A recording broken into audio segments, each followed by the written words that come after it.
3 حشوات للقطايف في دقيقة واحدة. وصفتنا باختصار: نبدأ بالحشو الترند، زبدة وكنافة وعلى النار لحد ما تتحمص، وهيك صارت جاهزة. هلا بنسيح الشوكولاتة اللي راح احتاجها لمعظم الحشوات والفستق الحلبي مع الكنافة، بنقلبهم لحد ما يتجانسوا. الحشوة الثانية الباونتي، جوز هند، حليب مكثف وقشطة، قلبوهم وهيك صارت جاهزة. والحشوة الأخيرة تشيز كيك، جبنة كريمية، قشطة وحليب مكثف وميكس لتصير بهذا القوام.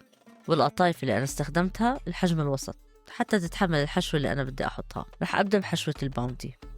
اتأكدوا إنكم بتحطوا حشو كويس وتسكروا حبة القطايف كتير منيح بالشوكولاتة، وأي نوع حشو تخصصوها حطوها بالتلاجة حتى الشوكولاتة تتماسك. هاي النوع الثاني نفس الشي الشوكولاتة وبالفستق الحلبي حتى أميزهم عن بعض. وآخر نوع تشيز كيك، الكريمة تسكروها كويس، وأي نوع بتفضلوه من المربى، بعدين بالبسكوت المطحون، وهيك جاهزين. رمضان كريم، تفضلوا معانا صحتين.